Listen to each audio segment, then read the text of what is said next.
Like the lions, the hyenas patrol frequently to guard against neighboring clans. They sense that she can't defend herself, and they circle.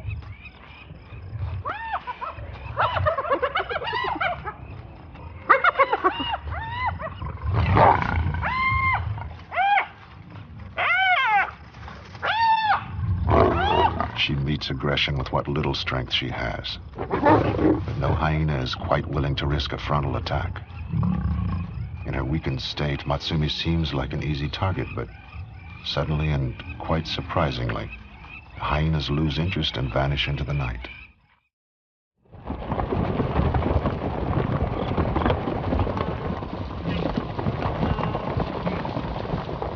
It's the time of the wildebeest again, and the tawny shapes are drawn by the need to devour.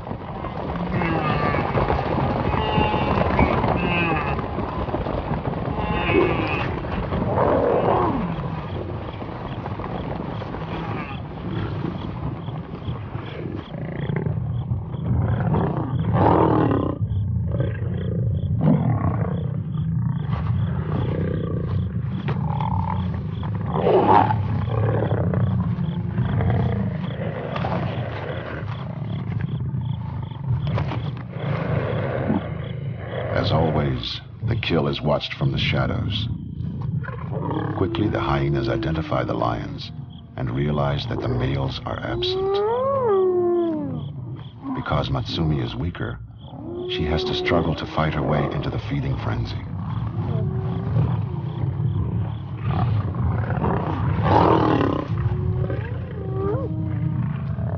The noise attracts the entire southern clan. As the numbers mount up, the battle begins.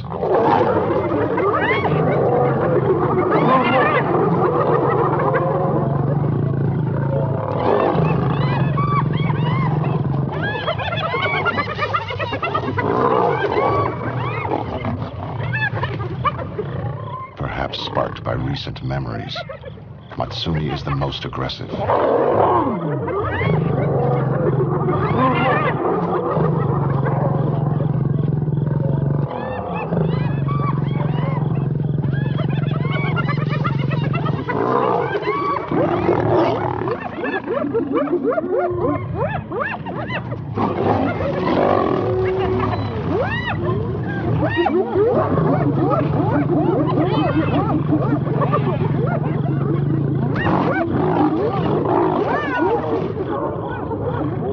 The numbers are too great. The battle too fierce.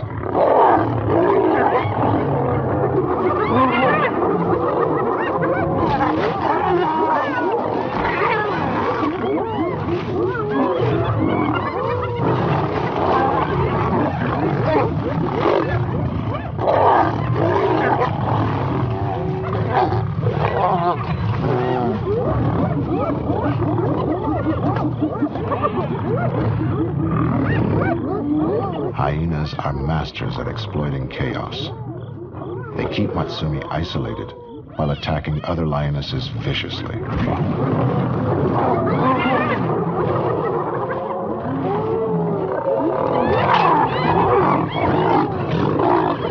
The lions are helpless, and from the safety of the trees, they can only watch their kill disappear.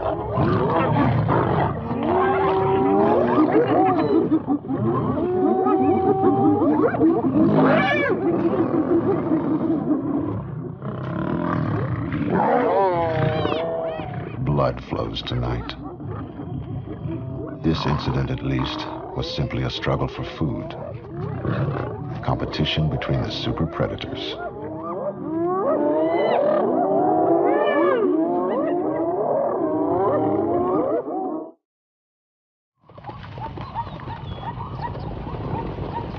Thousands of zebras migrate into the area, and the lions react immediately, converging on any stampede.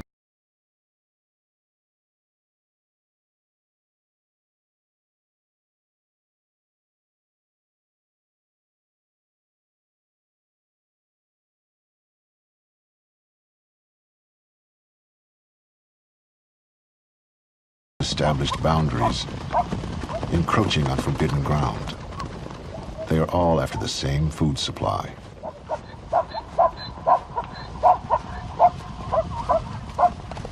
As Matsumi leads the central pride in the hunt, another pride comes running in.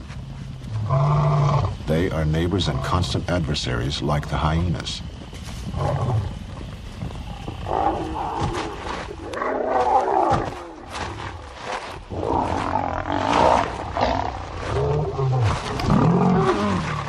Matsumi's pride is attacked and chased.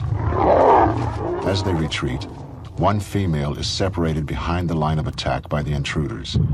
She is surrounded and seriously injured.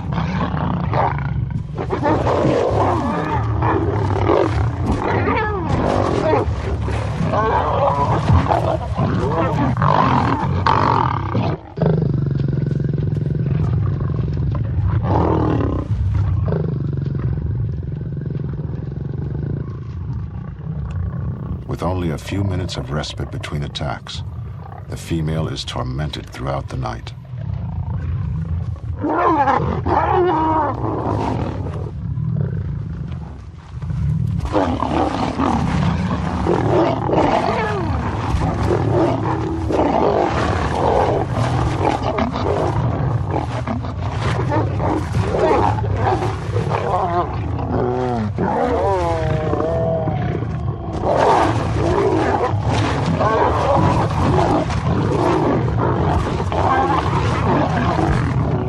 Matsumi has been waiting in the shadows and comes in to investigate when the growls subside. The injured lioness is an older female, possibly her mother. But Matsumi can do nothing.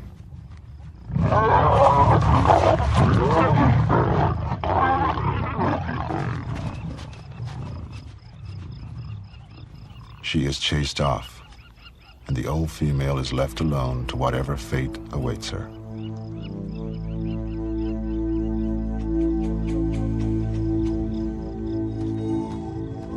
In the night, her blood drains out into the grass.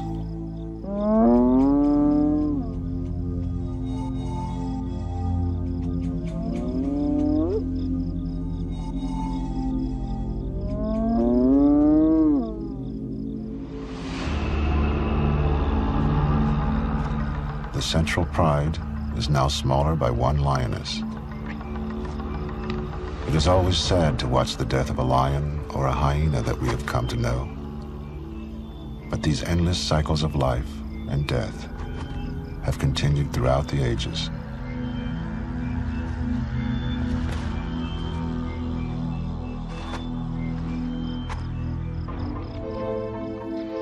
After their loss, Matsumi and her pride reassemble and move off into the darkness, silently.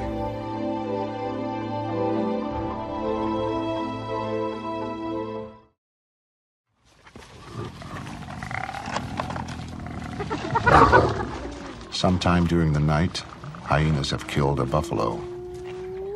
The young lioness is alone, scavenging from their kill.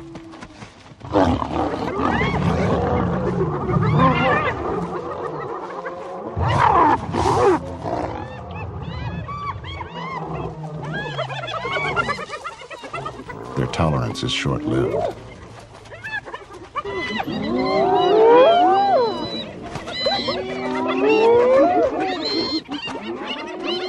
The calls of the hyena assault carry miles across the grassland to a male of the pride who is always eager to confront the hyenas.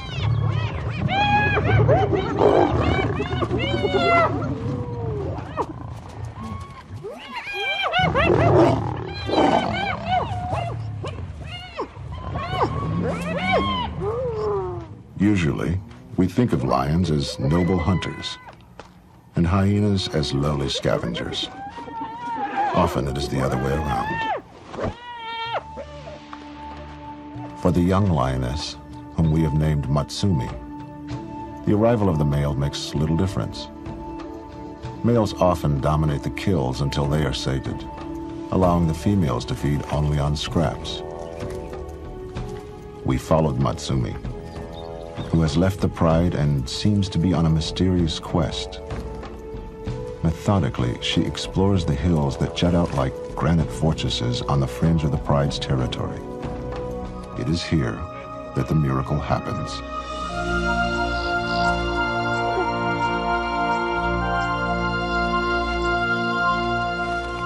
When young lionesses come of age, they always steal off to a secluded spot away from the pride and safe from hyenas.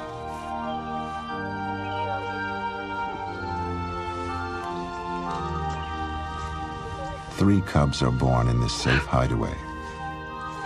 It's surprising to see that their eyes are open, but as yet they cannot see. By instinct, they know what to search for. And very soon they locate by smell the nipples that will feed them for the next year. For that time and longer, the cubs will rely entirely on their mother and the pride. From very early on, there is competition for food among lions.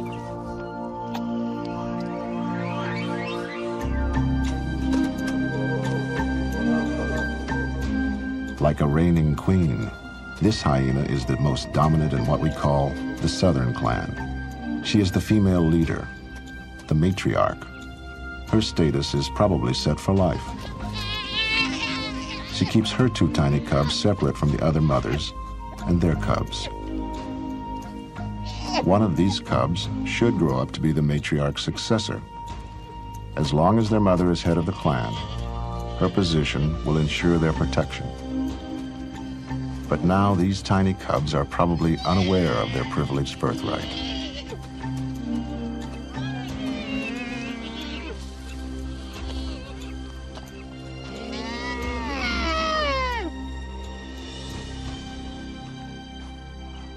Male hyenas are smaller than the females and subordinate to them all. The females dominate the hyena clan system, and a male around the den is an unwelcome threat to cubs and a nuisance to females.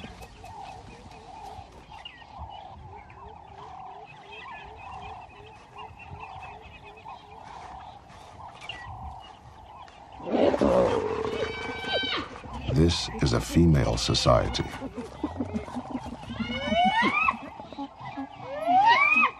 In appearance, they are like dogs.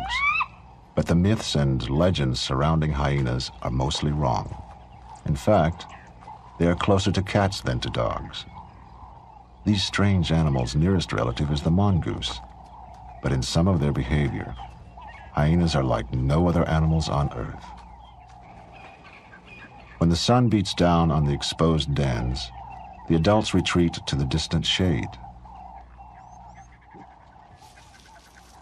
Well within the southern clan's territory, Matsumi is getting to know her new cubs.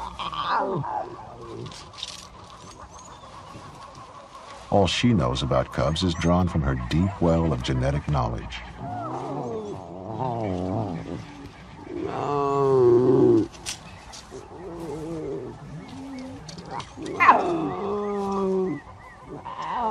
One of her strongest instincts now is to protect them.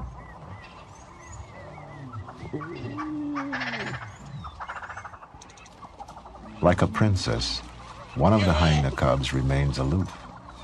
Like a child, she is curious about the older cubs. Early observers mistakenly reported that hyenas were hermaphrodites, animals of dual sex. Both males and females have what looks like a penis. At an early age, both males and females try to engage in mock mating. This behavior has never been recorded before. It is among the many strange things about hyenas that make them one of the most fascinating and least understood creatures of Africa. The temptation to join in is too great. But danger stalks the open grassland.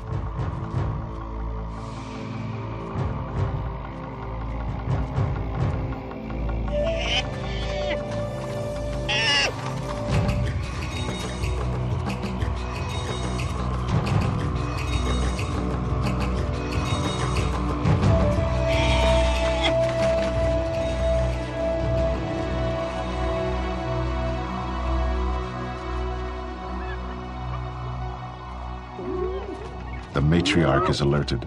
and storms back to save her cubs. A lioness from the pride is surrounded and attacked. Her usual close companion, Matsumi, is away in the hills with her cubs. But the rest of the pride rushes to her aid. A young male darts in to take on the hyenas.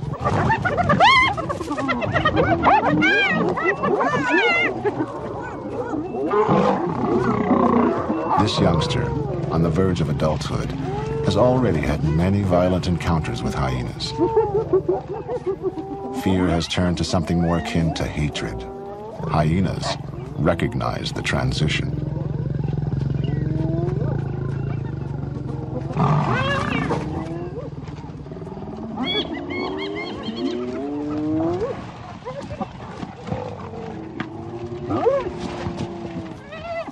It was a skirmish, not a battle.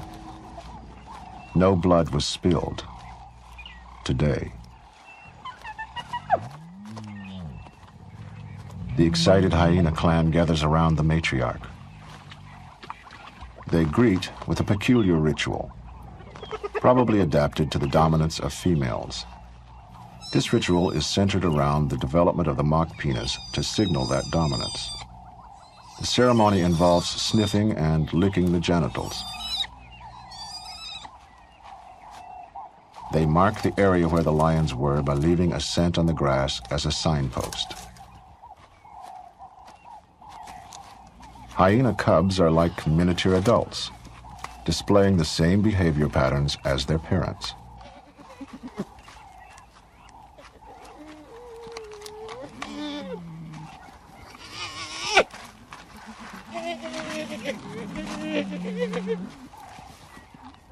When the lions appeared, all the cubs bundled into the same den. The matriarch's female cub, whom we now call the princess, finds herself in hostile territory, fighting for her life.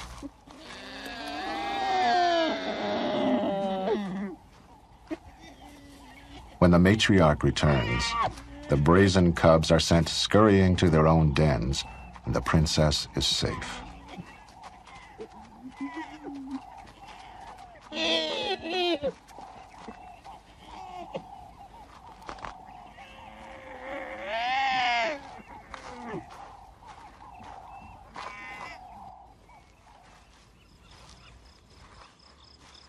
We gave the older, larger male the African name Mandevu. The younger, lighter one is Intwaidumela, he who greets with fire.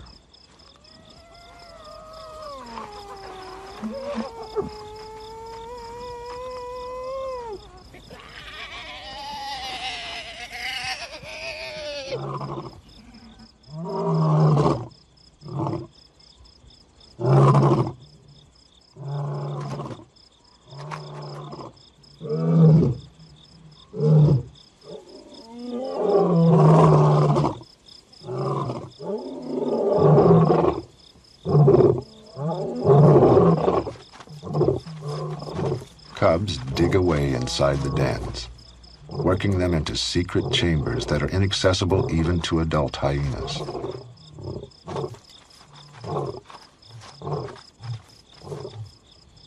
But even down here, they have enemies. And competition among the cubs can play itself out in the most gruesome way. The princess has killed her sister. As soon as they can, hyena cubs will try to kill each other. From the moment of birth, the firstborn or more dominant has an inherent aggressive drive to kill its nearest competitor. It is genetic selection. Hyenas are the only mammals known to carry out this kind of fratricide. Mothers usually don't intervene. The princess is now the probable future matriarch of her clan.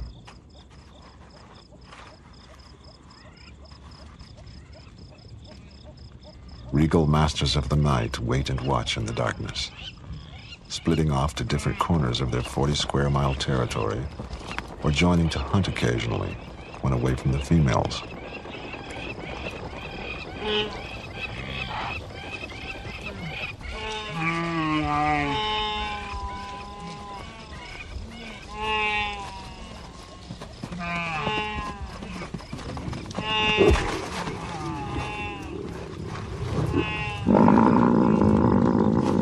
The hyenas know each of these two males by sight and stay away.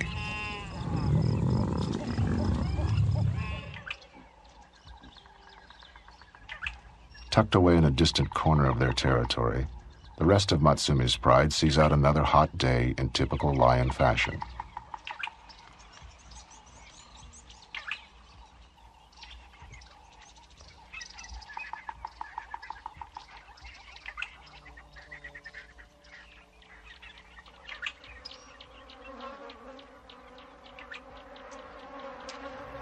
Heat steals the moisture that all life depends on.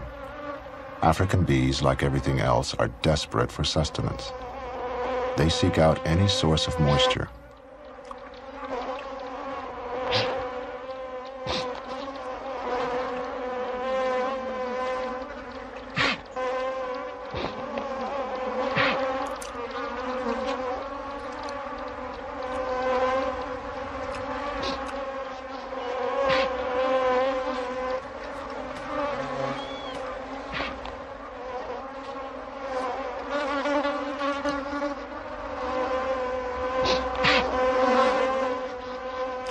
Although well equipped for most hazards, lions have few defenses against bees. They are more of an irritation than a danger, especially to Intwai Dumela.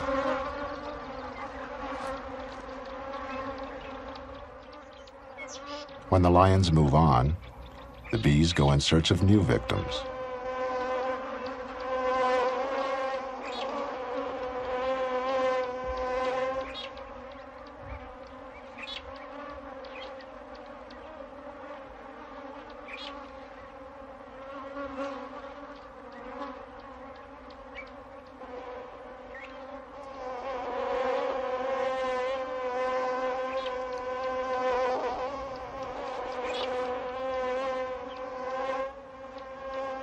Hyenas are more tolerant, or lazier. But when the matriarch can't take it any longer, she finds a ready solution.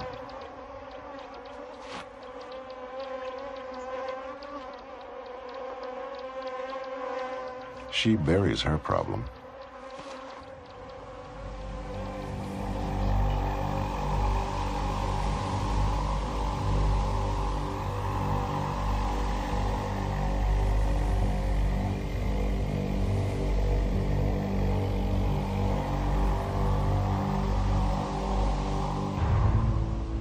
We stayed with Matsumi for 4 long days and nights as she struggled against the devilry of the lingering cobra venom. Her vision is still unfocused.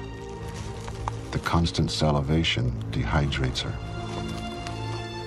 The ordeal has sapped her energy, and the pain from the bite in her back leg is obvious as she keeps it from touching the other one. She is totally vulnerable.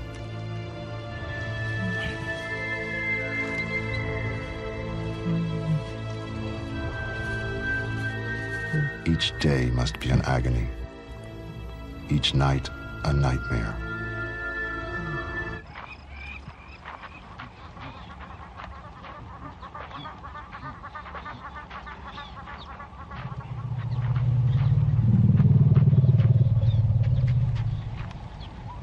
We kept up our watch on Matsumi for another few days, never knowing when the hyenas might return. She lay helpless, letting time heal her wounds. Recovery from a cobra bite is never a sure thing, but we know she is resilient.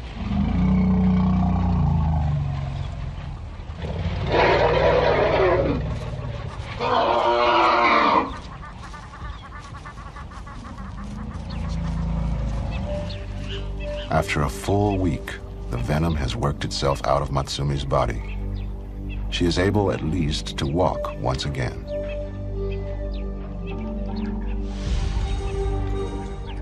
Her first impulse is to investigate the site of the confrontation with the cobra for any sign of her cubs.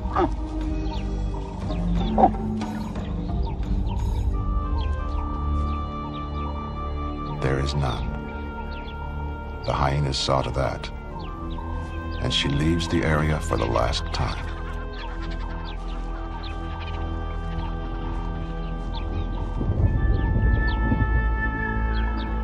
Seasons in Botswana seem to explode into sudden change with each rainfall or stirring wind.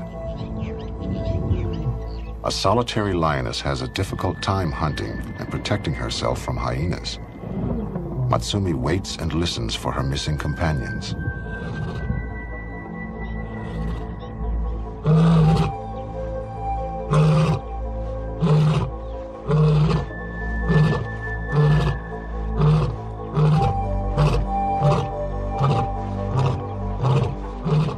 As soon as the pride is back in the area, she recognizes their calls and rushes to join them.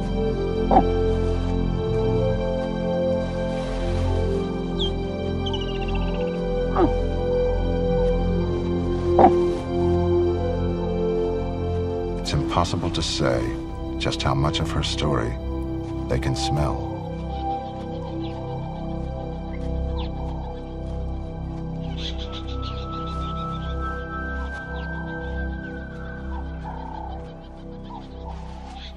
One can't help becoming caught up in the spine-chilling excitement of the hunt. Perhaps it has something to do with the memory of a time gone by when we were the prey and our nights were filled with darkness.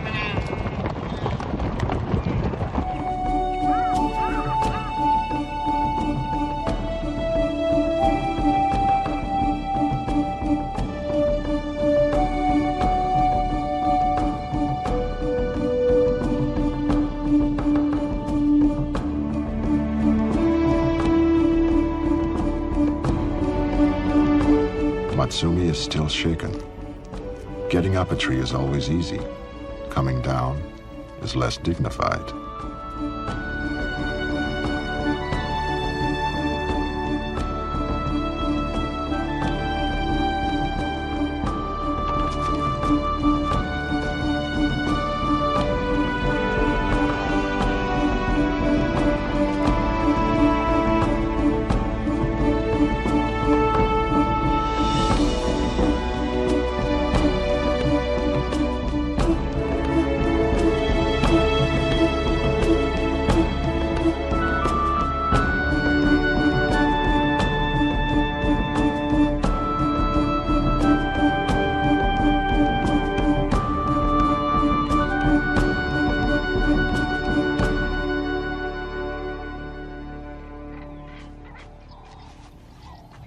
The matriarch's only surviving cub, the princess, is still enjoying the privilege of her birth. During the long hours we spent around the dens, the hyenas came to ignore us totally and played out their social games. Social time around the den cements the individual's place in the clan. On the long journey from pure scavengers to hunters, hyenas have adapted a quick and clear identification system that is reinforced each day.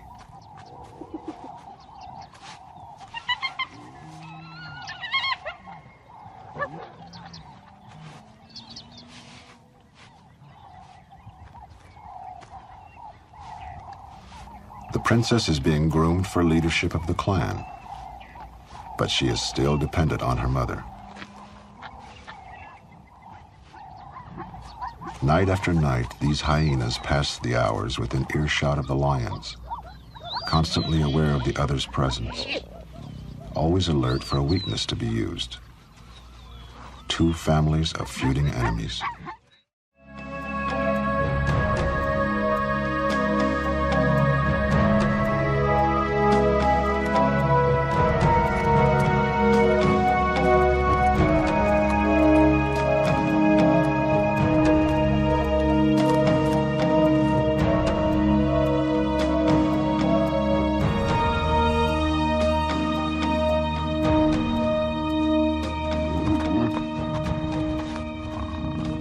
After the death of the older female and within a month of losing her cubs, young Matsumi comes into heat again.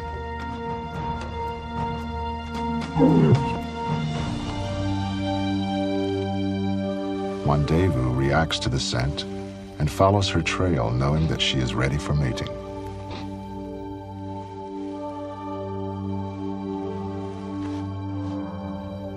While the younger male Intwai is away patrolling the territory, his brother dominates the mating.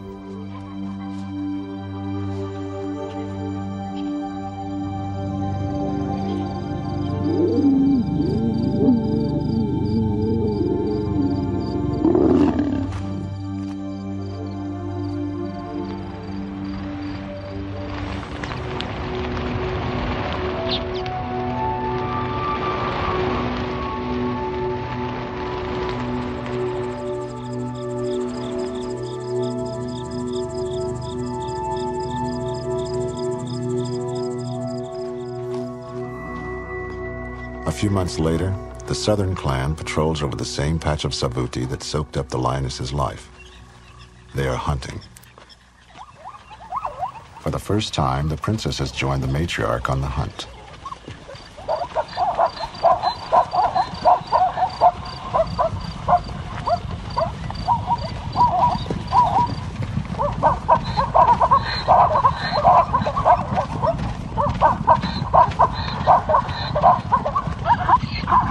Zebras have returned on their migration, and the clan methodically runs down the foals, not bothering about stealth.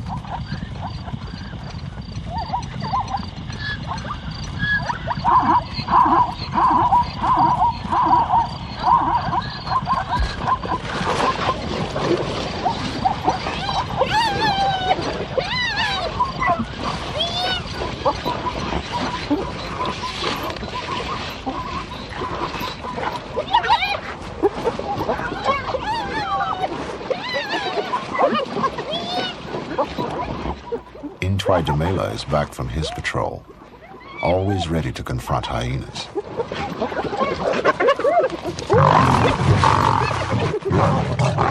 He catches the matriarch.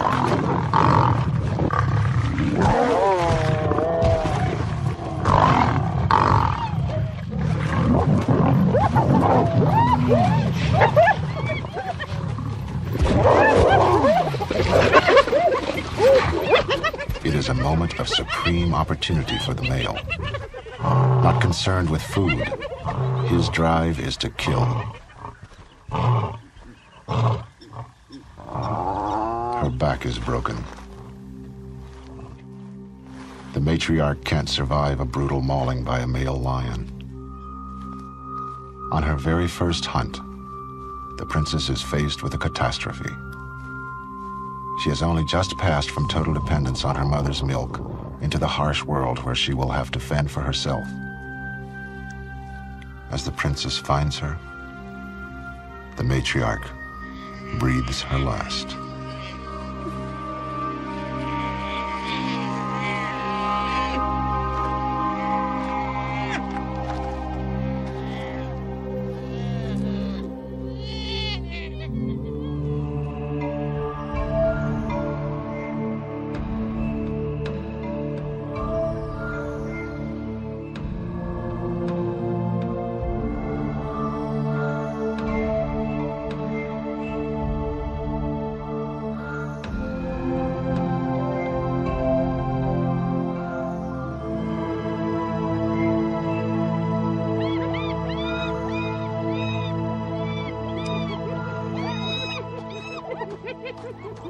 Without the matriarch, the clan is in turmoil.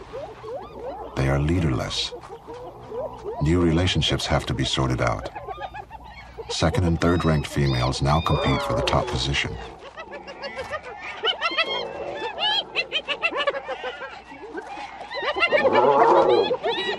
Males mob a female, possibly to force her to choose a mate. Among hyenas, females select which male to mate with.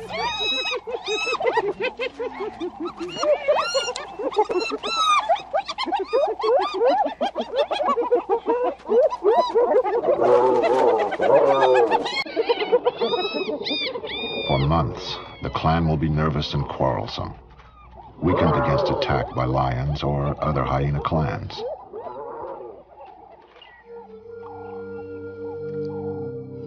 The life of the princess is also in turmoil.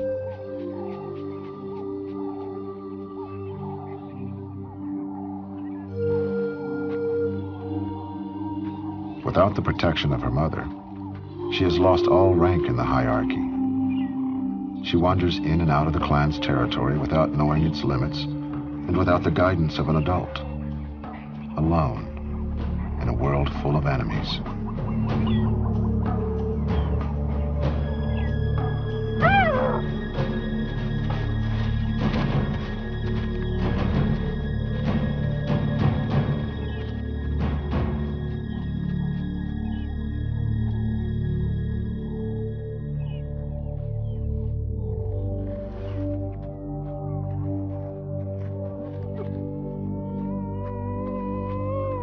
The old den site has been abandoned because of fleas, and the new dens have new young cubs. The princess is accepted here because she is still a clan member, but now she has no privileges.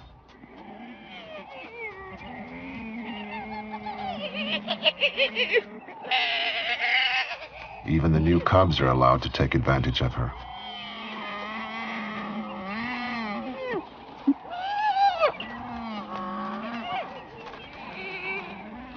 Very soon, she becomes alienated by her uncertainty and leaves the dens for the last time.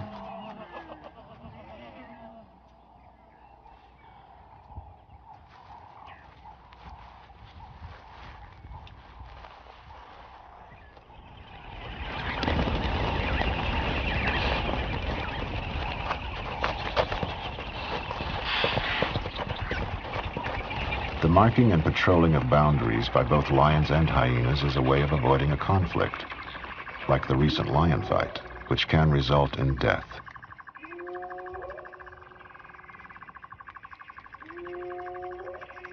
The hyena clan uses a waterhole as a territory boundary in the dry season. It is here that the princess joins up with her clan at night to tag along on the hunt.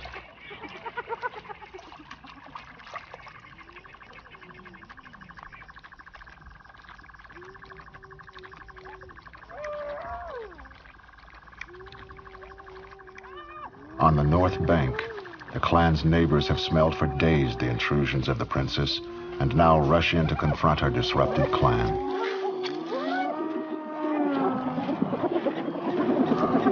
The dispute is over their territorial boundary, which seems to run through the center of the waterhole.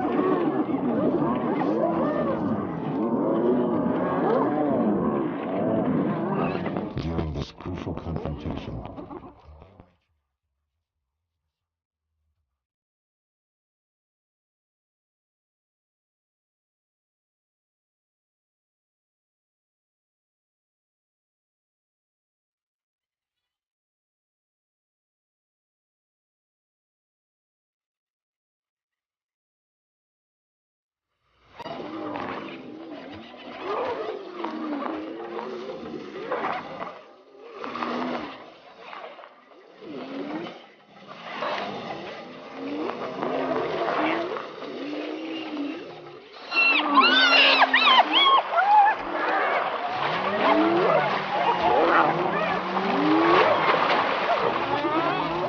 when hyenas clash, they use their teeth as vicious weapons to inflict heavy wounds on each other, sometimes ending in serious maulings or even deaths. The northern clan is stronger, but the fighting is confused.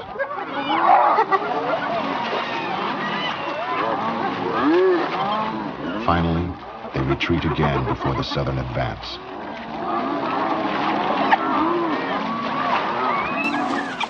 After the battle is won, her own clan mistakes the princess as an intruder and attacks her.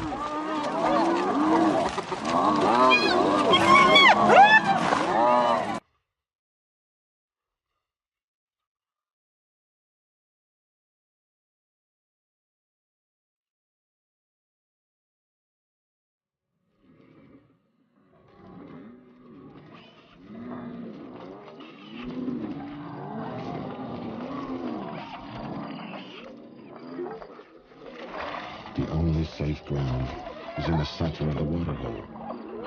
In time, the fallen princess may join either of the clans, but she will never again climb the ladder to dominance. The boundary has been decided and will stay fixed for some months by the smell of the thick, pasty markings left by both clans after the clash.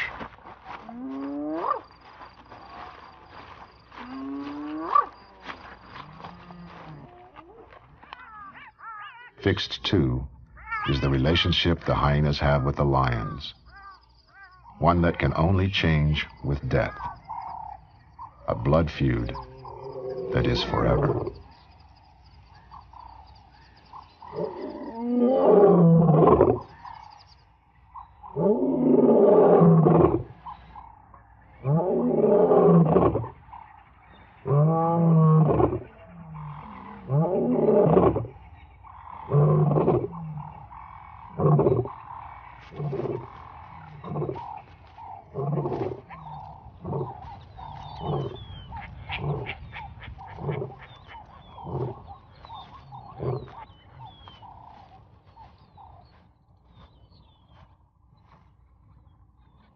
Once again, Rendezvous is away from the pride, patrolling on the grassland.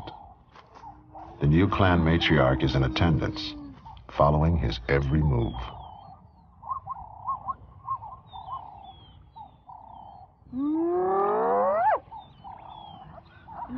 In a unique display of overlapping territorial language, the lion marks against the hyena.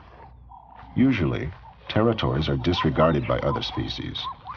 But now the matriarch and the pride male express their hostility with unmistakable actions. This new matriarch is confident and defiant, marking where he marks and harassing the much larger lion.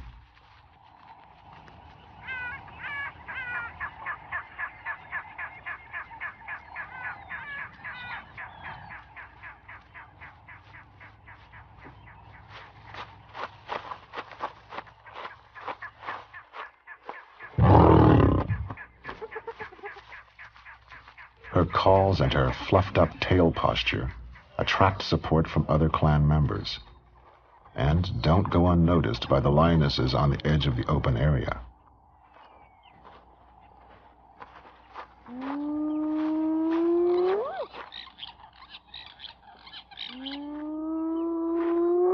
The matriarch seems to succeed in the psychological warfare.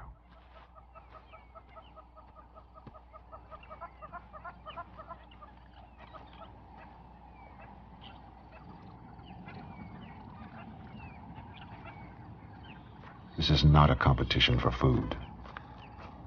When Matsumi leads the pride out to meet the hyenas, it is to do battle once again with their eternal enemies.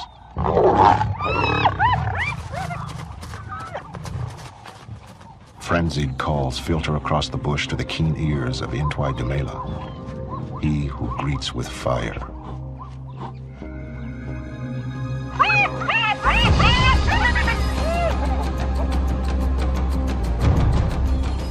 He is the hyena killer.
A swift bite to the neck, and the new matriarch is dead. The day belongs to the lions.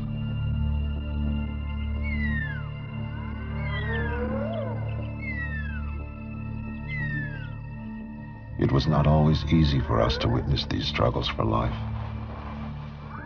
But at the end of it all, perhaps, we came to know more about ourselves and the struggles that rage within our own savage souls. Creatures of instinct, helpless to change their destiny. Forever these eternal enemies will fight on.